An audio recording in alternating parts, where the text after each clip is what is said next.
Doutor Paulo Faria, advogado de Daniel Silveira, mais uma vez conversando com a audiência da Auriverde Brasil.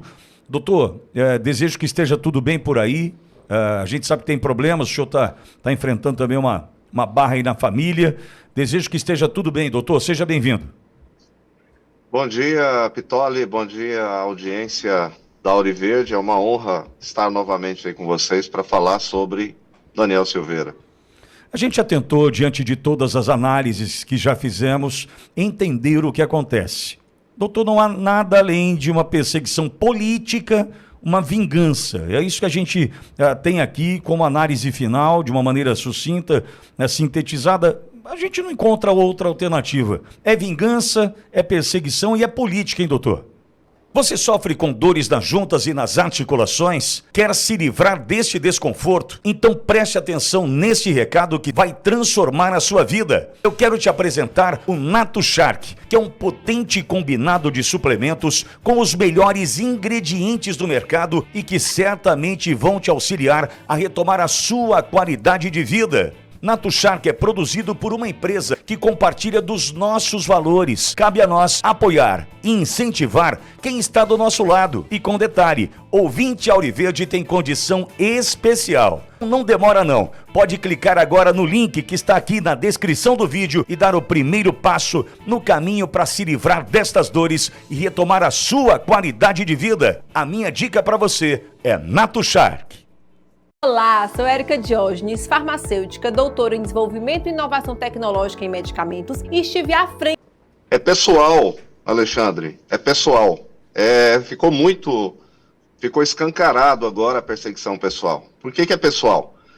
Porque nós tivemos exemplos aí de Sérgio Cabral, que descumpriu medidas cautelares e muito mais graves do que supostamente o Daniel tenha descumprido, e não aconteceu nada com ele, pelo contrário, hoje ele está livre, leve e solto, apesar dos mais de 400 anos de condenação, crimes confessados, e no caso específico do Daniel, é o Daniel Silveira. Na realidade, o Alexandre de Moraes quer fazer com o Daniel o que ele fez com o Clesão, só que nós não vamos descansar e permitir isso, Alexandre. A perseguição é pessoal, não há nada que explique toda esse circo armado aí pelo Moraes para poder prender o Daniel na véspera de Natal e tirá-lo da família, dos amigos e da sua liberdade, né? Colocando no regime fechado e o resto revogando o livramento condicional, que é uma medida absolutamente desproporcional, até porque nós informamos tudo de forma transparente nos autos, inclusive a SEAP, que é a Secretaria de Administração Penitenciária do Rio de Janeiro, no próprio domingo.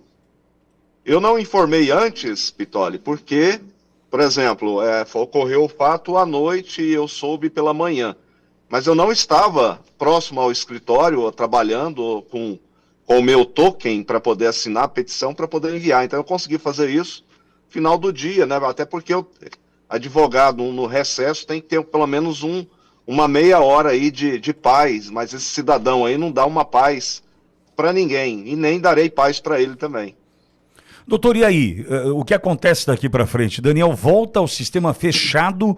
Existe alguma possibilidade de reverter esse cenário?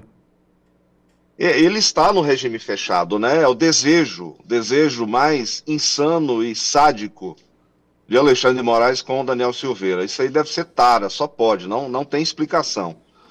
E ele estando agora no regime fechado, o que nós remamos contra a maré levou agora tudo por água abaixo.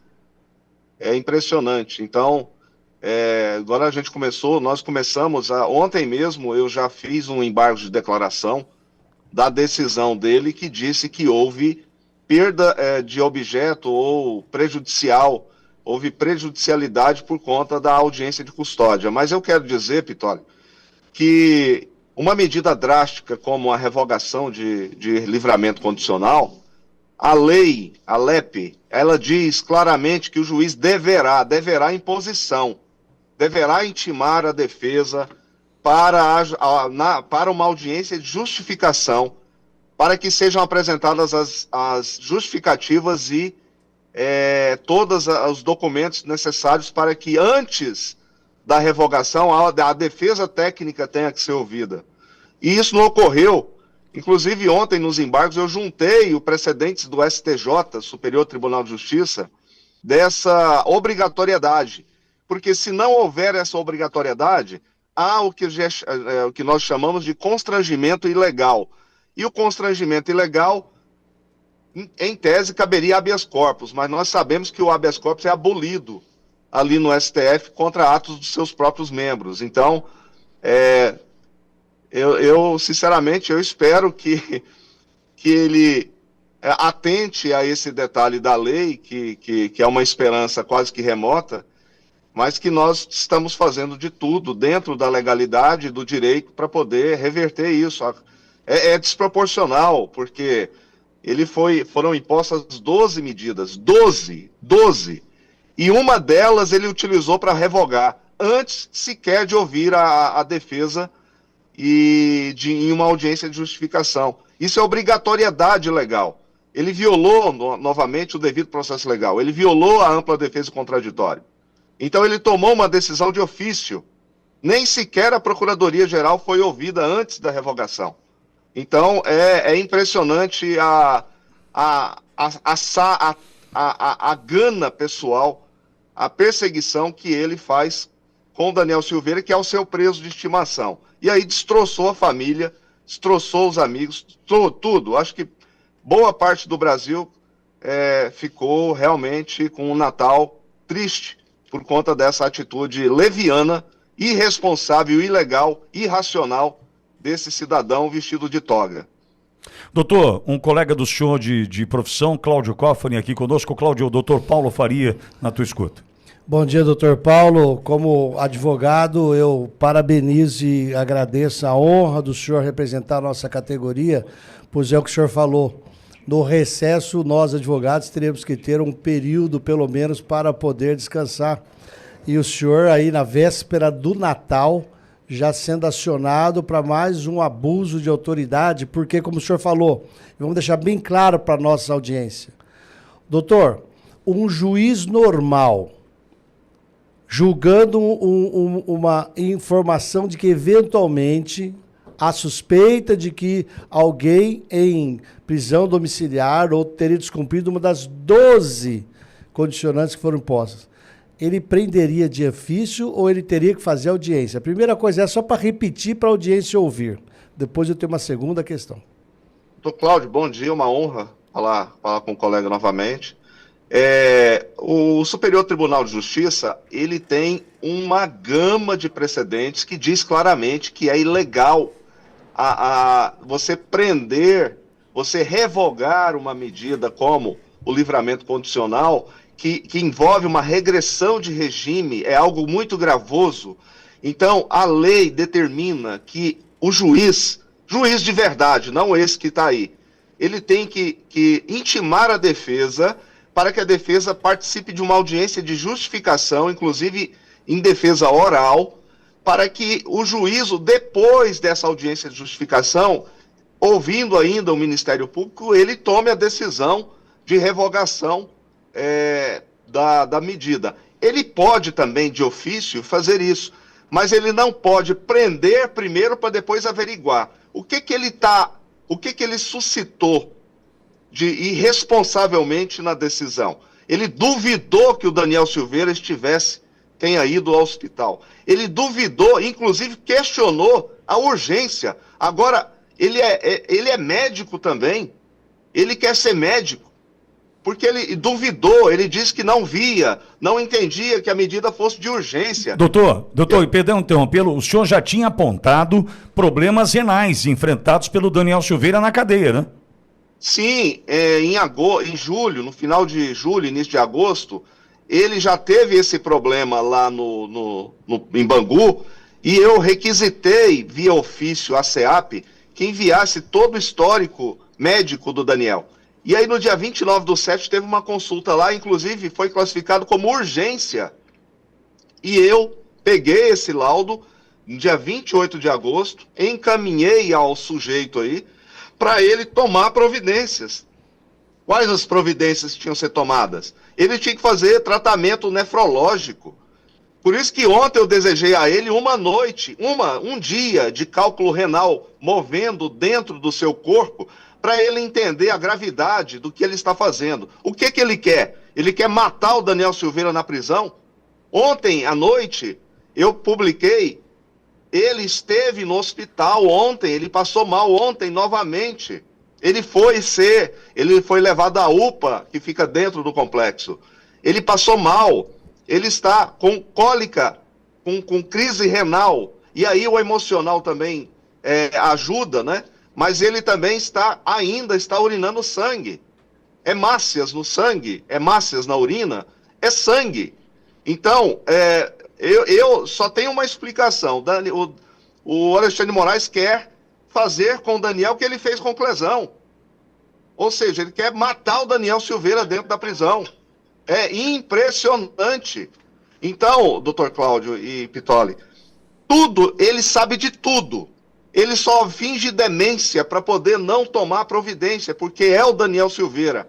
Ele é absolutamente um tirano, uma pessoa sem alma, uma pessoa que quer, por tudo, tirar não só a vida do Daniel, mas a vida da família inteira, porque ele está prejudicando a família inteira, toda a família.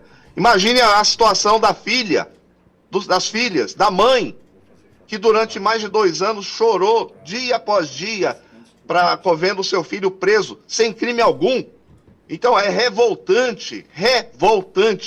E eu quero que esse pessoal que fala em direitos humanos, cadê esse pessoal que fala de direitos humanos? O cara está sendo torturado dia e noite, e não se faz nada.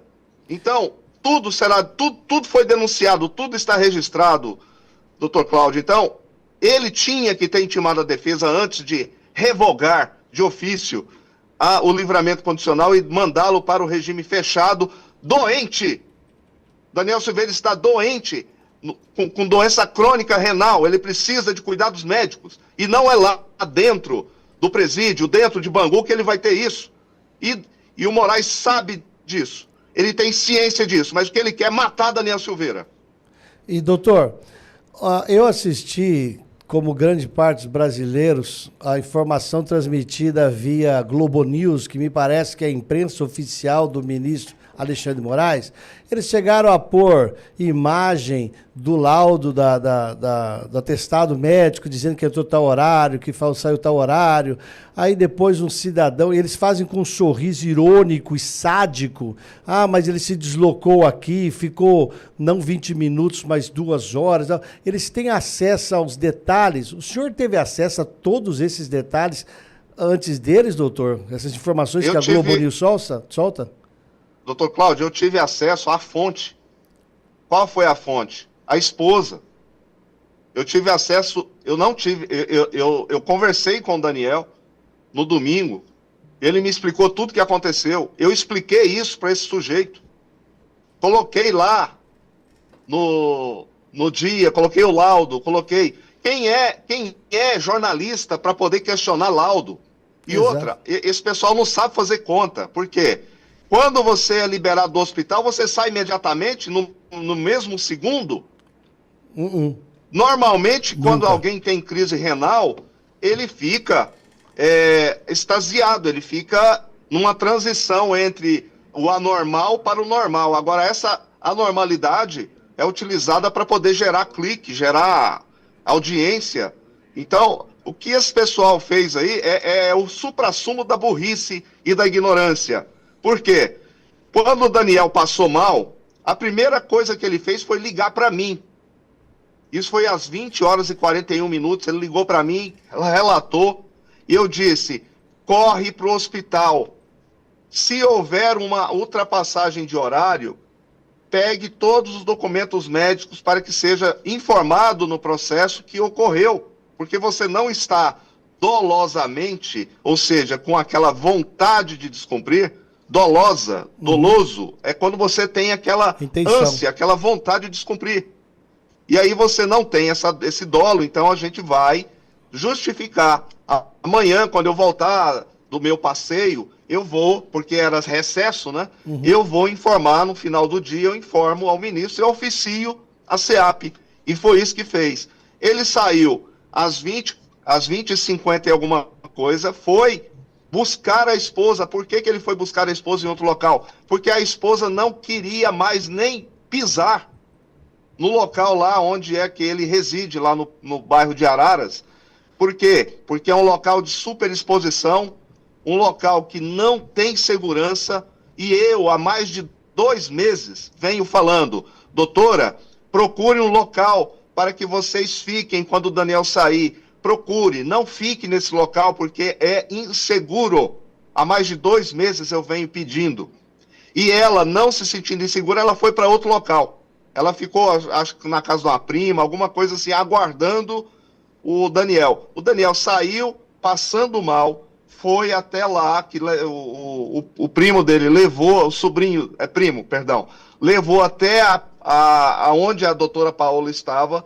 Ela pegou o Daniel, levou para o hospital, ficaram lá até a 00:35, quando foi o laudo, a saída. Então, a 00:35 até 2h10, não dá 2 horas, não. Esse povo não sabe fazer conta. Amplia. E outra, o trajeto noturno em BR, com chuva, é mais lento do que esse bando de abutres falando que leva 25 minutos para chegar. Então, quando o Daniel saiu do hospital, ele foi deixar a esposa no mesmo lugar que ele pegou e foi para casa, porque ele tinha medida a cumprir. Ele não foi para boate, ele não foi para boteco, ele não foi para bar, ele não foi para lugar nenhum. Ele foi deixar a esposa que acompanhou ele. Inclusive, hoje eu vi uma publicação, até a própria filha me mandou, uma pessoa publicou, Prisciane, que é a filha dele, eu encontrei o Daniel no hospital. Então, é um bando de abutres, esses jornalistas que querem distorcer a verdade e tentar achar pelo em ovo, que é o que eles fazem. Só isso que eles fazem. Eles não fazem mais nada da vida, senão a desgraçar a vida dos outros. É revoltante. Eu, como advogado e também jornalista, eu me sinto envergonhado desse tipo de conduta, desse tipo de gente. Atendi todos os jornalistas de UOL, de Globo News, TV, todos, do mesmo jeito, Pitoli, que eu falo com você, que eu falo com todos. Eu sou respeitoso com a imprensa. A imprensa não é respeitosa. Ela é irresponsável, a grande maioria. Tá? Então, foi isso que aconteceu. Doutor, só uma última questão do Cláudio, pois não, Cláudio. E doutor, agora em 2024, essa mesma imprensa, esses mesmos grupos de esquerda, esses mesmos grupos de direitos humanos estão indo no cinema chorar de emoção por causa de um deputado perseguido há 50 anos atrás. Para aquele lá, eles choram, pedem direitos humanos, pedem tudo. Para o caso real, em tempo real, eles se negam a respeitar os princípios básicos da Carta de Direitos Humanos. É a hipocrisia documentada, e o senhor vivendo a história documentada, né, doutor? A hipocrisia é tão grande que a anistia assinada pelo presidente Figueiredo lá, quando houve a anistia ampla, geral e restrita, esse mesmo bando de comunistas aí pediram lá a anistia geral, ampla e restrita. E agora esse mesmo bando de comunistas, não, anistia não. Então a hipocrisia, a esquerda é hipócrita, tá? Não há o que falar mais sobre isso. A esquerda é criminosa, hipócrita. É mau caráter. Muito mau caráter.